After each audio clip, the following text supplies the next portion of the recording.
ஏன் நின்றுருக்க? கவர்மெண்ட் ஒரு புறம்போக்கு என்ன பண்ணுறாங்கன்னா ஒரு புகார் விட்டுருச்சு. என்ன புகார் தெரியுமா? பெட்ரோல் ரேட்டு அதிகமாக ஆகுதுன்னு சொல்லிட்டாங்க. இந்த திருவண்ணாமலை மாவட்டத்தில் எங்கே பெட்ரோல் பம்பு போய் கேட்டாலும் பெட்ரோல் இல்லைன்றாங்க. கேனு எல்லாம் பெட்ரோல் அள்ளிட்டு போயிட்டாங்க. எவனாவது ஒருத்தன் நீ பாரு, நாளைக்குள்ளே கொண்டு போய் வச்சுருக்க பெட்ரோலை எவன் மூட்டையாவது எரியலைனா நீ என்னன்னு மட்டும் பாரு. அப்போ கவர்மெண்ட்டுக்கு என்ன பதில் சொல்ல போகிறாங்க? கவர்மெண்ட்டுக்காரன் அவன் என்ன பதில் சொல்லுவான்? எதுக்கு இந்த புகார் பண்ணணும்? நீ ஒரு ரேட் சொல்லி ஒரு ரேட் பண்ணி பெட்ரோல் கொடுக்கறது கிடையாதா? தண்ணி கேனுக்கான அள்ளிட்டு போகிறாங்க. இன்றைக்கி என் வண்டிக்கு பெட்ரோல் இல்லை, நான் எப்படி போகிறது வீட்டுக்கு? நான் உச்சா விட்டு ஓட்டு.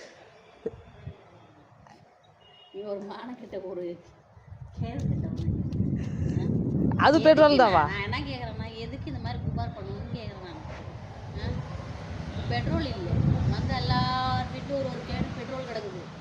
ஏதோ ஒன்று கிடக்கும், ஒன்று ஆகி போச்சுன்னா என்ன சொல்லுவோம்? என்ன பண்ணுறது? ஒரு கேன் இல்லடி, 20 லிட்டர் கேனில் பிடிச்சிட்டு போயிருக்காங்க. அதான்ப்பா சொல்கிறேன். தண்ணி கேன் எடுத்துட்டு போகிறாங்க, 50 லிட்டர் கேன் எடுத்துட்டு போகிறாங்க. ஐயோ டேய் தம்பி, என்ன திக்கிது? பெட்ரோல் இல்லைன்னு சொல்லி தான் கயிறு கட்டியிருக்காங்க.